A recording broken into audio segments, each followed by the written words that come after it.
Salut tout le monde, c'est Mathias de Testmania France, j'espère que vous allez tous et toutes très bien. Aujourd'hui on se retrouve pour un nouvel épisode de Test Actu, on va voir ensemble les grosses actualités de la semaine. Aujourd'hui j'ai envie de faire un petit format flash, des actualités qui sont brèves mais qui sont efficaces, donc on y va, c'est parti.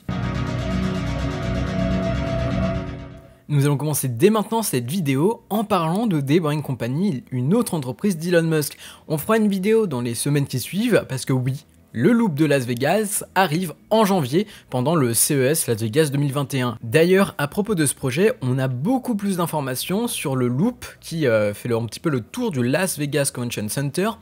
Beaucoup de médias français déclaraient que le Loop pouvait accueillir 100 personnes par heure et au final, d'après des simulations, ce loop pourrait accueillir plus de 20 000 personnes par heure et c'est-à-dire qu'on est sur une simulation optimale. Et d'après des rumeurs, on aurait des modèles X comportant 16 places. Du coup, ce loop à Las Vegas devrait ouvrir en janvier 2021, dans quelques jours, quelques semaines, mais une information est intéressante, c'est que déjà, il fait 3 km de long pour l'instant, et l'entreprise a déposé une proposition pour ajouter une extension de 16 km permettant en fait de relier hôtels, casinos et d'autres rues à l'aéroport de Las Vegas. Par ailleurs, vous savez que The Boring Company devrait aussi arriver au Texas.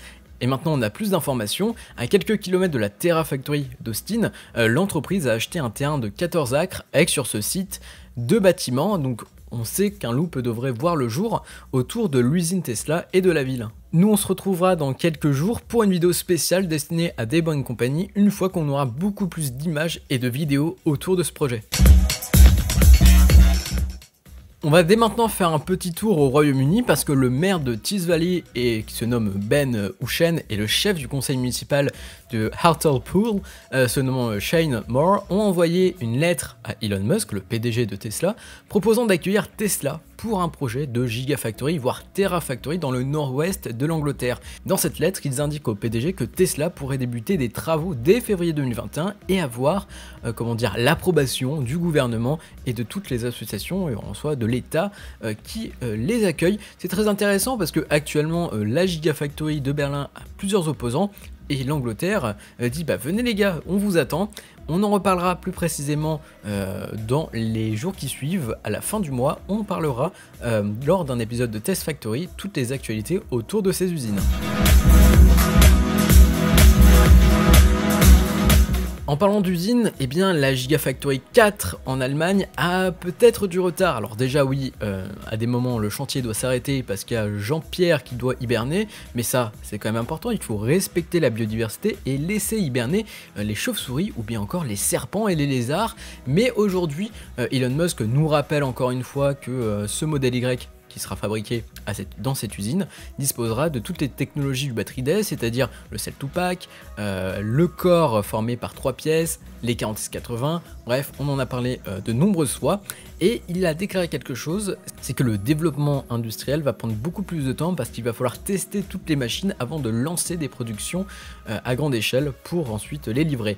Pour rappel, on a des prévisions qui nous indiquent des livraisons en juillet 2021 avec une production expérimentale vers juin 2021 et pour l'instant ça sent un petit peu mauvais.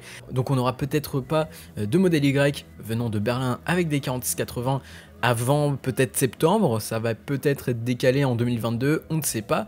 C'est-à-dire qu'on a toujours cette option d'avoir des modèles Y chinois venir en France et en Europe.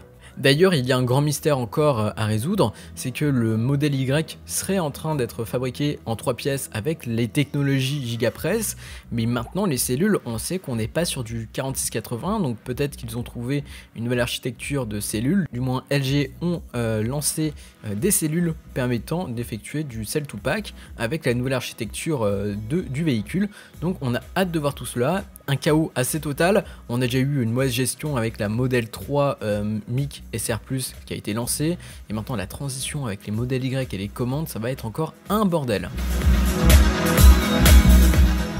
De plus, une nouvelle actualité vient d'arriver, du moins est arrivée il y a quelques jours. En effet, Tesla s'apprête d'arrêter la chaîne de production, du moins les chaînes de production de modèles S et X, c'est-à-dire que pendant les prochaines semaines, Tesla va stopper la production de ces véhicules, donc une berline et un SUV. On pourrait voir ainsi un rafraîchissement de ces véhicules, comme ce qu'on a pu voir avec la Model 3. Maintenant, on n'a pas plus d'indications, il n'y a pas eu plus de leaks, de fuites, de photos ou d'indices. Donc on attend, mais une Model S et un nouveau Model X 2021 pourraient arriver, sachant que ça fait pas mal de temps qu'on n'a pas eu d'update.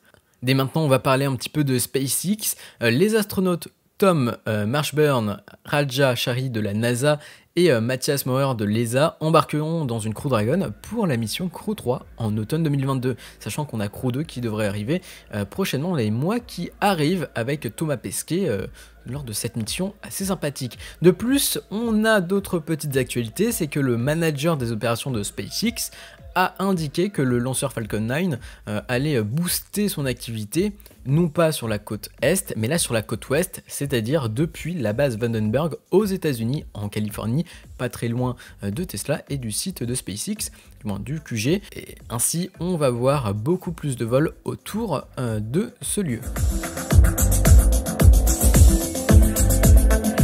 On a beaucoup parlé de Tesla en Indonésie, d'ailleurs ils devraient envoyer des délégués pour parler avec le gouvernement, et maintenant c'est SpaceX qui est concerné. L'Indonésie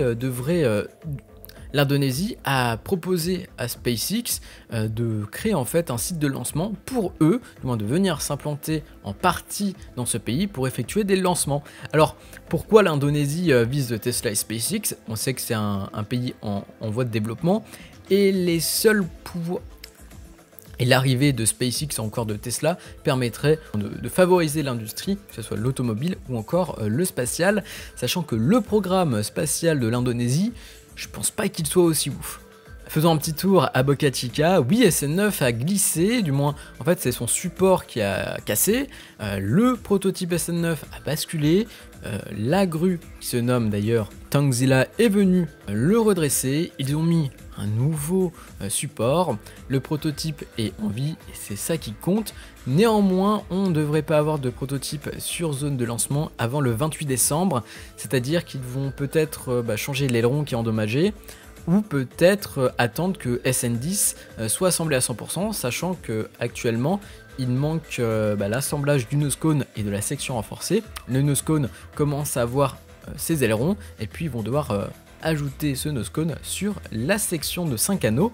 Donc est-ce qu'ils attendent SN10 ou ils attendent de vérifier SN9 à l'intérieur pour savoir s'il peut voler? Eh bien, on attend plus d'indications pour cela, mais peut-être que SN9 ne fera pas de vol si les réservoirs à l'intérieur sont endommagés. Il faudrait au final découper et démanteler le prototype, et puis ensuite faire des tests sur SN10 ainsi qu'un vol. Par ailleurs, l'activité autour du pad orbital s'intensifie. Déjà, dans la tente, on peut apercevoir sur cette image plusieurs plaques. Alors, est-ce que ces plaques sont destinées à la plateforme pour le pad orbital? Peut-être. Voilà, c'est la fin de cette vidéo, j'espère qu'elle vous a donné plus d'indications et plus d'informations autour de l'écosystème. Je vous invite à nous suivre sur Instagram, Facebook, Twitter, TikTok. Les liens sont dans la description, vous retrouvez toutes les actualités. Nous on se dit à très vite pour de nouvelles vidéos et de nouvelles aventures. C'était Mathias de Tesmania, allez bye.